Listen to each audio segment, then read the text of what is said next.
Welcome to Animal Posse, the podcast dedicated to the people and rescues making a difference in the lives of animals.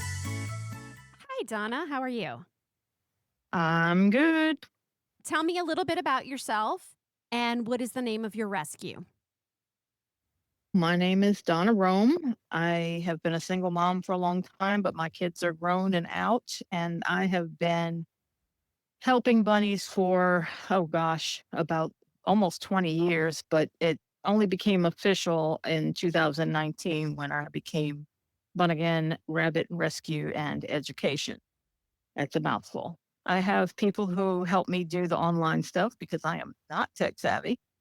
I am trying to round up some more fosters. We have about 18 rabbits at my home inside, and it's quite a job, but there are just so many rabbits in need. But I have had to slow down and stop taking in rabbit because I've been working with Jefferson SPCA. I'm in touch with Lola and Friends Rescue in Mississippi. We communicate with Magic Happens Rabbit Rescue in Baton Rouge.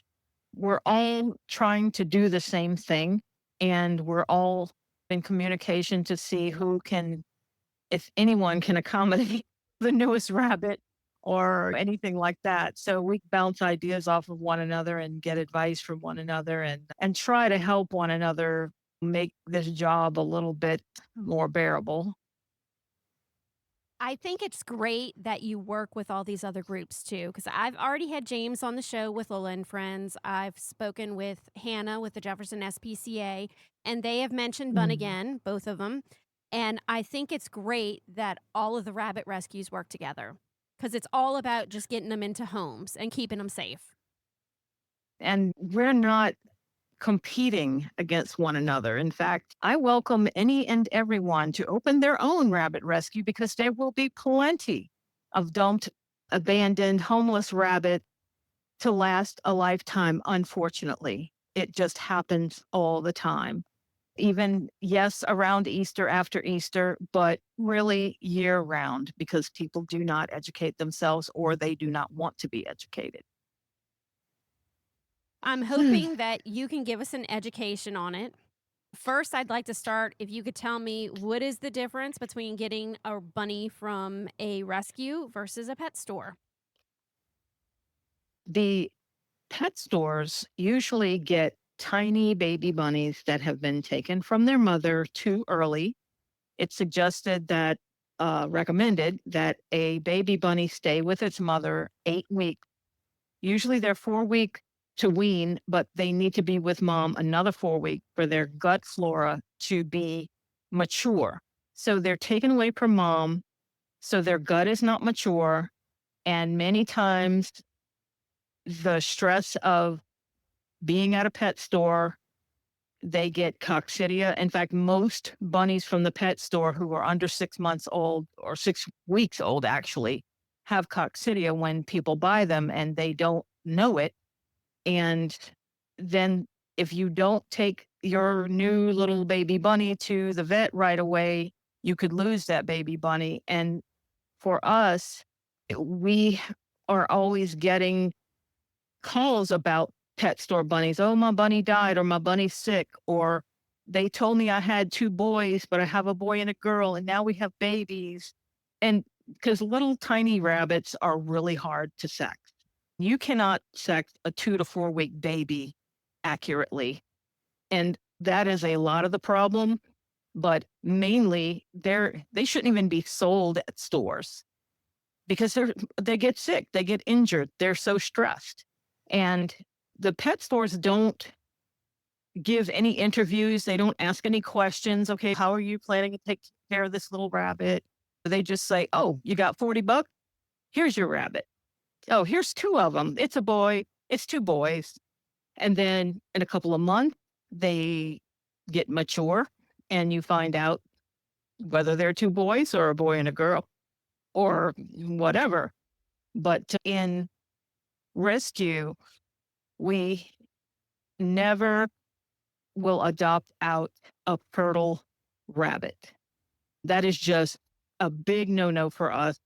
The first thing we do is get the bunny vet checked and spayed or neutered, depending on if they're old enough, because they can have babies young as 3 months old, which is ridiculous, but it happens.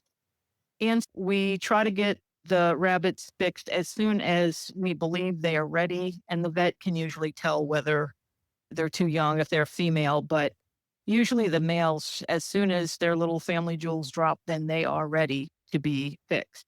But the thing is, people don't realize the little males can stay fertile for up to 5 weeks after neuter.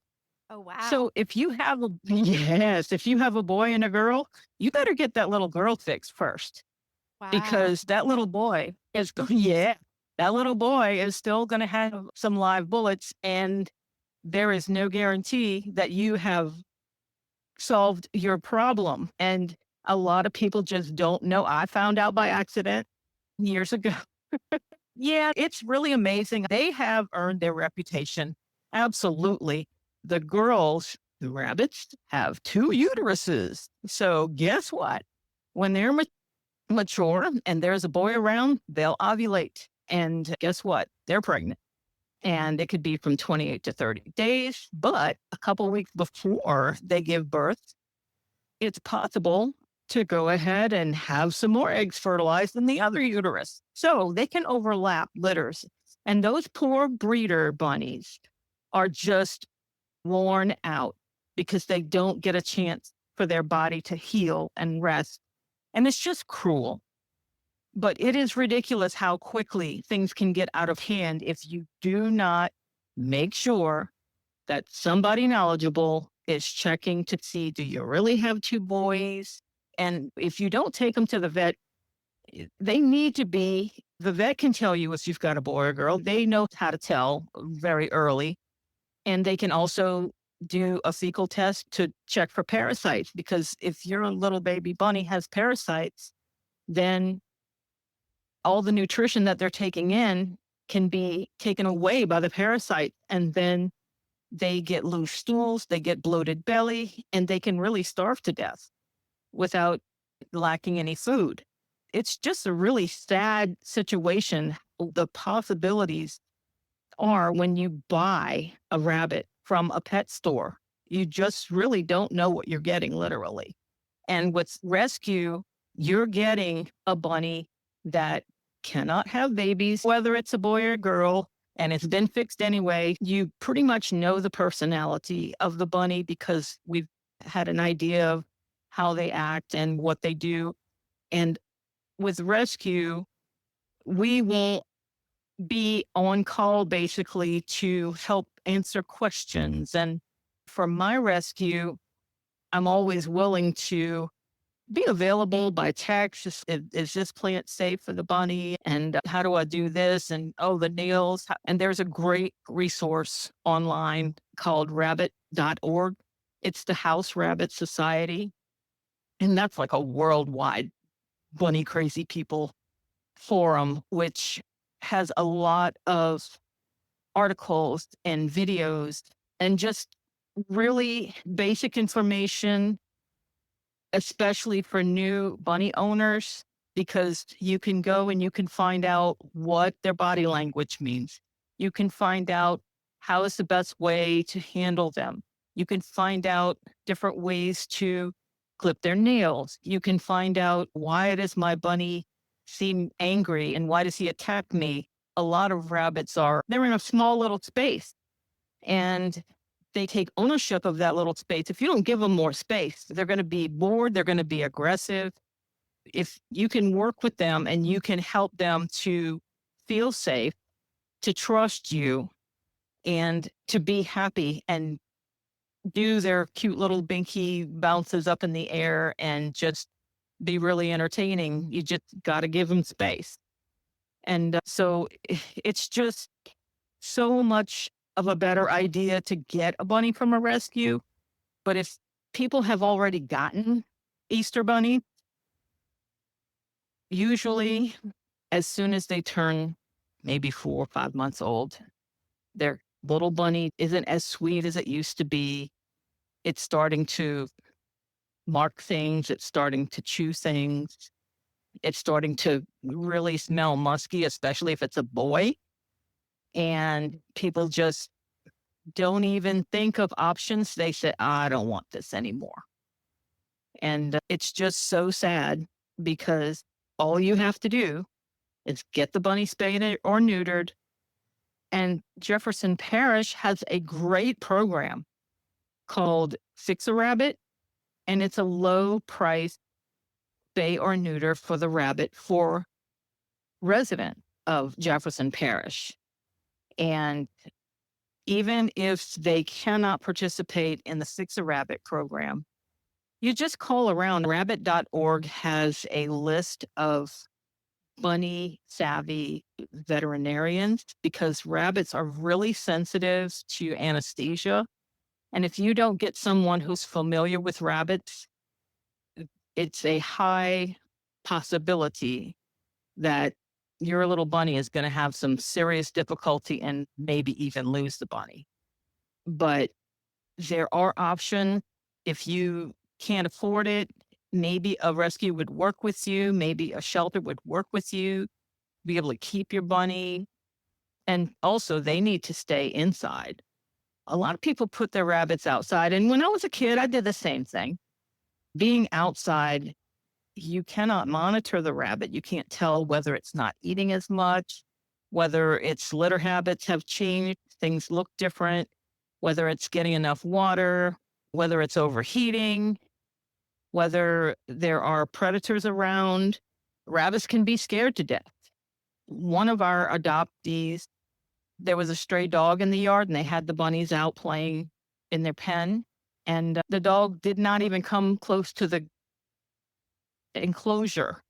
But one of their rabbits just was so high strung, he just started thumping. And they went out and they shooed the dog away and they picked up the rabbit and his heart was just beating a mile a minute and he never calmed down and he died. He gave himself a heart attack. So those things, bunnies are way more fragile than people give them credit for. And they need an exotic vet. And there are things that can happen to them that you might not think about. Like when they shed, like other animals, they can swallow too much hair. And unlike a cat, they can't cough it up. Rabbits cannot vomit. They can only swallow. And that's another thing most people don't know. And that's why you never fast a rabbit before surgery. Their gut has to keep going. Because if their gut slows down, then there's a possibility that their gut will stop working altogether. So rabbits have to always have food. And if you don't get a rabbit savvy vet, then you might get more trouble than you expect. But I'm just so concerned about people who already have their rabbit, that already have purchased an Easter bunny. And I just feel like grabbing them and saying, you must let me look at this rabbit. You must let me tell you whether it's a boy or girl. You must let me help you keep it in a safe environment. You must keep it inside, please. Because there's predators, there's parasite, and there's poison plants, all the peas. And you don't know. Sometimes your bunny will get into something that they shouldn't, or you don't know. Like most of the bulb plant are poisonous to rabbits. Some of the ones that have the, like irises and stuff. What do you call the roots of those things? Rhizomes. Sometimes plants with rhizomes are not good. We had someone whose bunny hopped into the irises and he started nibbling on them and he had a seizure and they lost him. You really have to be familiar with a lot of things if you're going to try, even just to let your bunny play outside. Because they're prey animals. Their nature is to hide, to be on the ground. And they don't really feel safe unless they know that they can get somewhere where they cannot be seen from above and sometimes even all sides. If you have a bunny in their space and there's nowhere for that bunny to feel like they can have a quiet, dark space, they can often just be nervous all the time. And that's a stress that can make them sick. There's just so many things that can make a bunny ill. And people just don't know enough to realize that they really need to consider their rabbit's need and be more accommodating if they want that little guy to be their friend for years. Unfortunately, people buy them and kids 10 years old and don't think about when the kid's 20 years old. They just, oh, my kid wants a bunny. Kids can't take care of bunnies. Yeah, some adults can't even take care of bunnies. The best thing to do is educate yourself. And we have a program which not too many people have taken advantage of, maybe just because they don't know about it. But we've got a program called Learn Before You Leap. And it's especially geared to people who don't really understand what bunny life can be. So we try to give them an opportunity to try out bunny life with, of course, with an application with approval and all that stuff. We, I guess, what you might call rent all the supplies to the family and with a bunny and just stay in touch with them, let them ask questions, tell them what's the right thing, and they try it out from anywhere from 2 to 6 weeks. Usually 2 weeks is enough for a kid to say, oh, this thing actually has to process food. And at the end, I'm the one who has to clean it up. Oh, no. And they get tired of that real quick. Yeah, the bunny's cute, but that cute little 3-week-old bunny is going to double its size in another 2 weeks. And then they're not cute anymore, or they're not, special anymore. And that's another reason people don't keep them. They see some of our miniature bunnies and they say, gosh, that's a big rabbit. And it's so sad because then you know that they've never seen anything but prematurely sold pet store bunnies. So, man, it's just a big problem. It's a big problem, especially in Jefferson Parish. There's so many places that people they get tired of their rabbit or they don't want the responsibility and they just, let them run around in the yard and, they got out. And then they don't go looking for them. And poor little guys get injured or malnutrition or pick up a parasite from any animal that tinkles in the grass. And it could die a slow, painful death. And I just wish that people who do get rabbit and then regret it, not to let them free, but to contact someone and keep the rabbit temporarily until one of the rescue people, one of the shelter people can line up some appointments, line up a foster, but don't make us go out in a park and chase a poor little scared to death rabbit. Could take us days, weeks to catch them. And by then, their problems are worse. But it's just something that continues to be done. And I don't know if it's because people just don't see rabbits as companion animals or if they're just selfish or if they think that rabbits are wild animals and they can live like cottontails or swamp rabbits, but they can't. So I don't know. I'm just really disappointed in the human race a lot of times. Yeah, I think it's a lot of times too, like the stores will market them as starter pets. Mm, And no pets are a starter pet for one thing. be a pet rock, but Yeah, that's a about pet it. rock, I can agree with that. But if a child wants an animal, I think the parents need to be educated on that as well, not just getting a pet for the child. It's fine to have a pet for a child if you understand the responsibilities that are involved in it.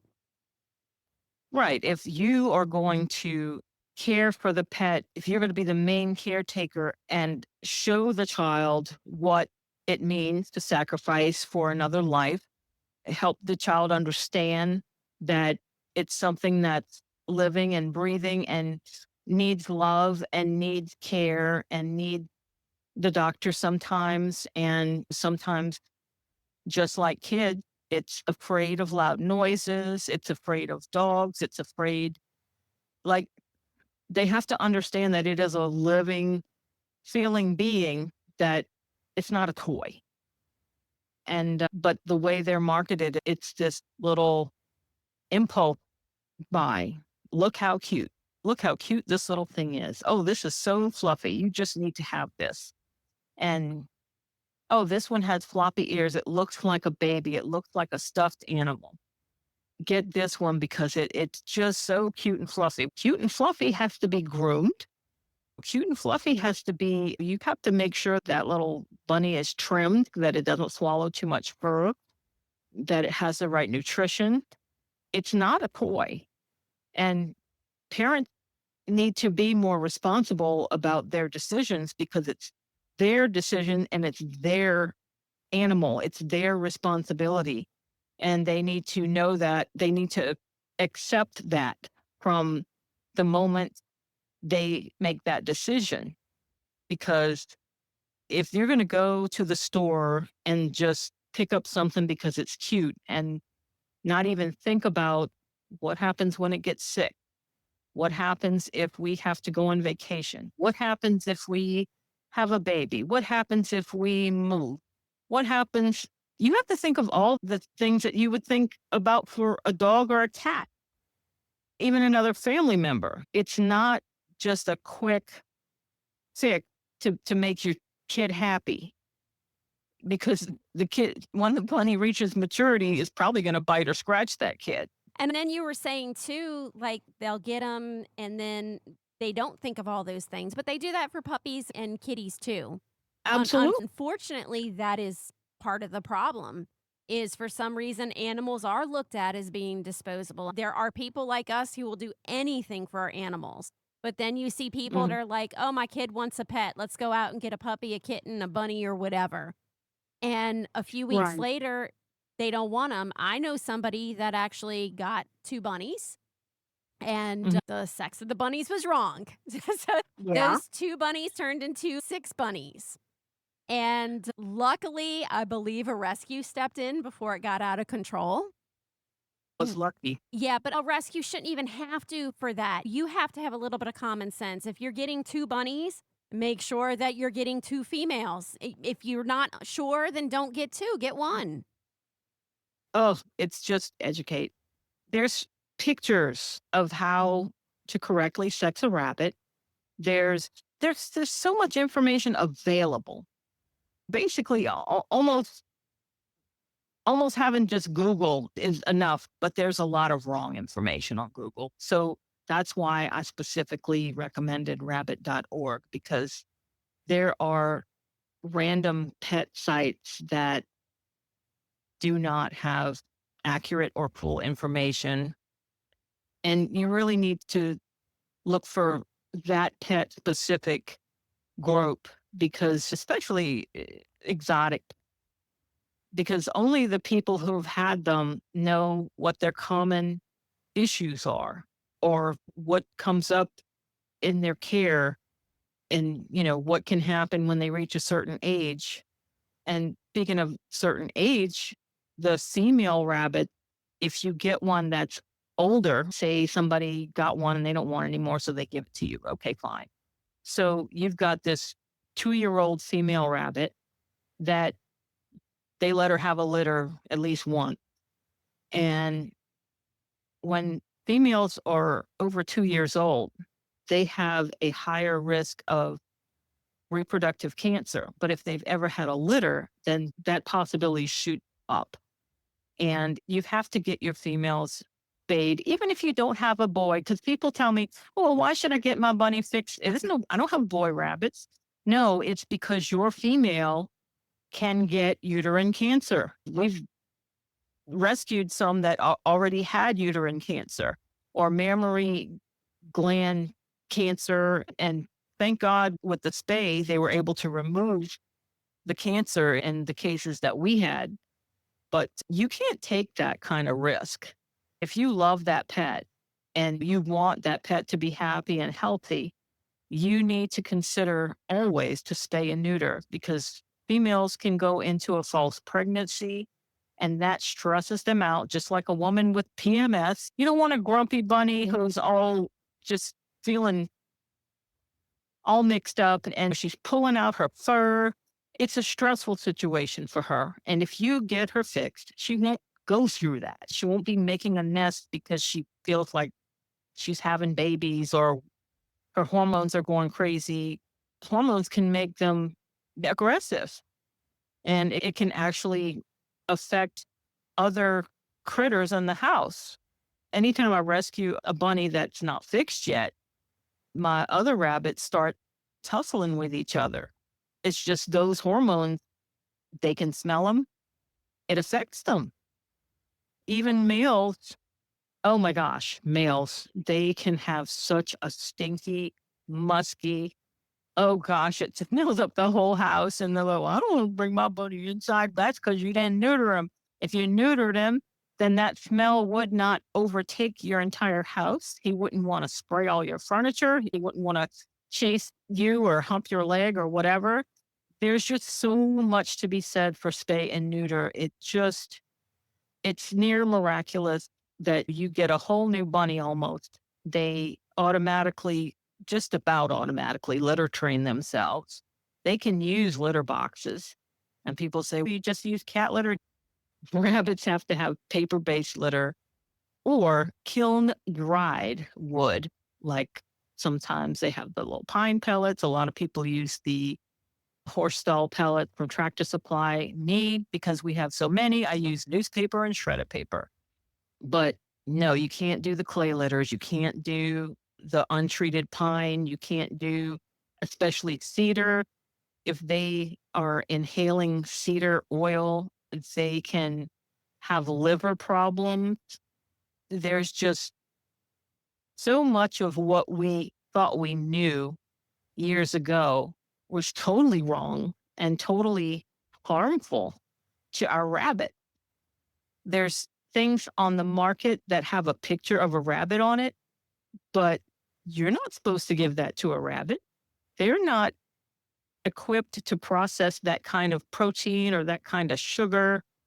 You can't even depend on the pet store industry to give you accurate information. You have to go and find it yourself. And there's a lot of good resources out there, but you have to want to know about it. Now, what about fleas on bunnies? Fleas, they do like rabbits. They mostly like the light colored rabbits for some reason. They're attracted to light. But a free meal is a free meal, and they'll go after the dark ones too. They can pick up fleas from outside. They can pick up fleas from inside. Fleas can hitch a ride on your socks and boom, you've got fleas. But there are over-the-counter remedies that you can get to eliminate the fleas. I always tell people you can get the Advantage with a G, but never Advantix with an X. I always tell them G means go, X means skull and crossbones. Advantix will kill your rabbit. Advantage is okay. You can get the cat dose, and there are charts online tell you how much per pound of rabbit that you have to put on. You just put it on topically. But for us, we feel like a better product is the prescription Revolution. Now, Revolution has made another formula, but it's the original Revolution formula. It's just selamectin. But the Revolution for cat, it got too expensive. And now finally there is a generic called Revolt. But if it is selamectin, then that is what we use because not only does it kill fleas, but if there are any kind of fur mite or ear mite, because a lot of time we've rescued rabbits that, oh, poor babies, they had crust in their ears, they lost hair because these little bunny lice are just eating them alive. But the revolution or the revolt will take care of the mite and the fleas. Just the advantage, it will only control the fleas, but the environment needs to be treated, needs to be vacuumed. We just use diatomaceous earth, which is basically crushed coral and it's food grade. So it's just like this gray dust that the pieces are so tiny that they cut into the exoskeleton of the bug and they end up drying them up. It's not an instant kill, but it does take care of them. I've heard other people mention that before, but I have no experience with how you would actually use it. Diatomaceous earth is like a very fine powder. So you can either put it in a powder container. They actually, at the garden stores, they actually sell like this little accordion plastic pump that it's just got a straw at the end. And when you squeeze it, it poofs the powder into the air. Only thing is with the bunnies, you just have to be careful not to apply it close to their face because they can inhale it, but it is safe if they accidentally eat it. If it gets on their skin, it's fine. It just might dry their skin a little bit. But the environment, you could sprinkle some in their litter. I have a contraption that you wind it up like a, oh gosh, I'm not even sure how to describe it, but it's almost like a powder machine gun. You load up the canister, and then when you turn the wheel, it just pushes the powder out of the nozzle, and you can do a big area that way. And then people use that to spray their trees, especially the citrus trees. I think my papa used to do that with his trees. He had one of those. Look, it almost looked more like a bike pump that he would just pump the powder all over the branches. But yeah, that's how you apply it. You can put it in a salt shaker. It's so fine. It can clump up if you don't have the big enough hole. So you got to maybe have a little air behind it to make it spread out. But if you there are some farm stores that will sell a small bag for a lot of money, but I'll usually go to an agriculture store and get a big old bag. And that's only like maybe $25, maybe not even that much. And you get 40 pounds of that stuff. It could last forever. I'll share. So yeah, there are some things you can do to control the fleas to keep them out of your carpet or your house or your bunny's area. And you just have to know what's safe and just keep an eye out. If you regularly handle your rabbit and pet them, you can tell whether there's going to be fleas or not. You don't have to treat a bunny every month. If they had fleas one time, unless you're seeing fleas. Like I said, it's usually mostly the light colored ones that the fleas like to jump on. But we've had some, especially the long haired bunnies, that the fleas like to get under the mats in their fur. So that's another reason you really need to be diligent about if you get a fluffy, cute bunny, you better be good with a comb. You better learn how to trim them correctly. And that's another thing you can look up online, how to safely trim your rabbit. You got to do their nails because they can get arthritis in their little toes if their nails grow so long that their toes are crooked when they're walking. Just maintenance. Just learn what their day-to-day needs are. And once you know what your bunny is like, as far as what their normal is, what their normal appetite is, what their normal water intake, what their normal activity, what their normal pooch look, it's easy to tell when something's not right. If you have kept your eye on that bunny and know them well enough to know when they're not acting themselves. And bunnies will hide their illnesses. They will hide their pain. They will hide all their symptoms because being prey animals, they don't want to stand out like a sore thumb with a target on their head. They're going to hide the things that are bothering them. So you are responsible to know, to look, to spend time, to watch over your bunny, to check and see how much they're eating and if their litter habits are consistent.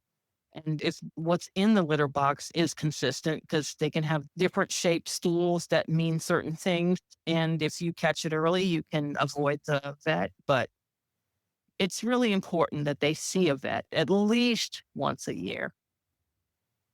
But if they stop eating, if their appetite goes down, that's something you really have to be on alert for, because that could be GI stasis. And it can happen if they're stressed. It can happen if there's maybe construction going on. It can happen if there's a new kid in the house. It can happen if you move their enclosure to another room. They can stress out easily and they can lose their appetite. And if they lose their appetite and they don't have food going through their system, it can slow down and it can stop. They'll go in shock. All their organs will shut down and you're going to lose your bunny. So as soon as you notice that appetite is not what it needs to be, you need to get ready to syringe feed that bunny and call your vet.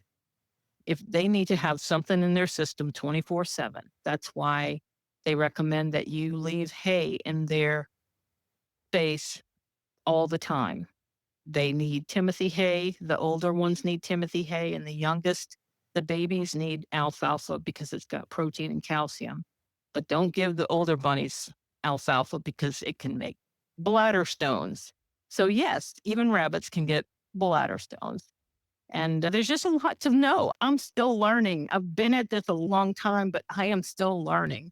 I'm still finding out things that are happening to other rabbits and going on within other rescues that, oh my gosh, I didn't even think about that, or I didn't know that, or oh man, I need to be more diligent about this, or they're fascinating little critters. And it's such an honor to be trusted by one of them.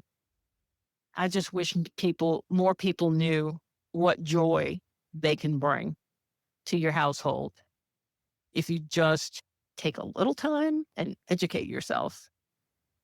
Absolutely. That's my story, and I'm sticking to it. Yeah, and definitely it's important that you always think about the animal first. And for any pet you have, if you think or if you suspect there's something that's out of the ordinary to the point where you're questioning yourself, then you just need to go take them to the vet and just go get them checked out for your peace of mind, at least, too. Absolutely. An exotic vet is going to cost a little more than a dog or cat vet, but would you rather have caught something before it was too late, or just saved a few bucks and lost your friend? You have to think about it that way. So, I mean, but you won't know. You won't know if there's anything wrong if you're not spending time, if you're not handling the bunny. Sometimes you'll find a lump, sometimes you'll find a little sore, or just small things that can become great big things if you don't know about it. It's just like your child. If you're going to have this kid in your house and you're never going to pet their hair and never going to give them a bath and see if they have a bruise, or it's important. All that stuff is important.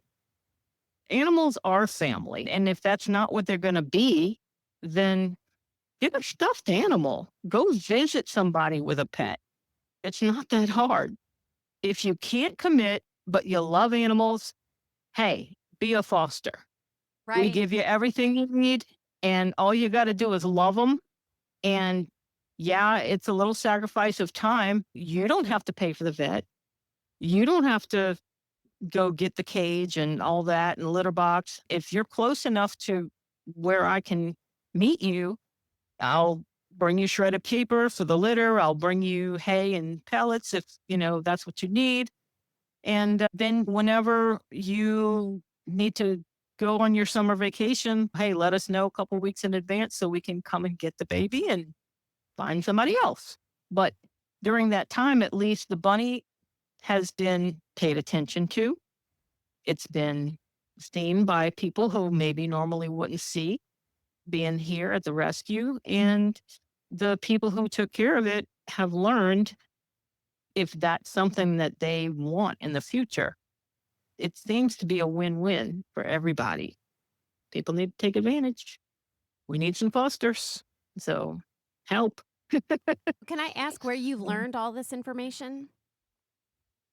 Oh my goodness, years of talking to other people, years of experience, years of having vet surprises, sharing information with other rabbit groups, reading, going online and going to the reputable site and finding out. And a lot of times the rabbit groups will post something about the latest illness, and it's from everywhere. I absorb it from a lot of different resources. And you can't always one resource. You have to get a well-rounded resource pool to know, to be able to trust the information. And like I said, from experience, I know a lot of this stuff from experience, but some of it was someone else's experience or mistakes that I learned from. And we've made a lot of mistakes. Like I said, especially the bunny being fertile after neuter. Yeah, we've made some mistakes and we still make mistakes sometimes. We miss things. We don't know the whole story about, and we don't know the whole story about a lot of these rabbits we rescue. So sometimes they have things that we had no idea and come up with it later on after they've been adopted. And there was no way we could know that. But it's all a continuous learning curve just by observing and being aware and paying attention and being passionate about it.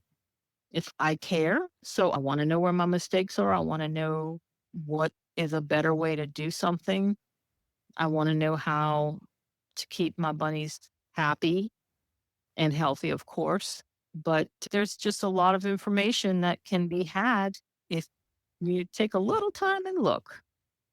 I'm lucky that you were able to come on and share all this information with me today. I really enjoyed listening to you. Before we end this, is there anything else you would like to add? Oh my goodness. Volunteer, donate, adopt, foster. Everybody can do something.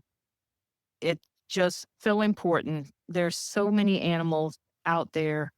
Educate yourself, educate others, and just be compassionate. Definitely. Thank you so much. I really enjoyed speaking with you. All right. Thank you for letting me explode your brain with information. And I'd love to have you back on in the future too. Awesome. All right. I hope somebody gleaned something from this conversation. I think they will. It was very informative. Nice. All right. Thank you so much for the opportunity and keep loving them critters. All right.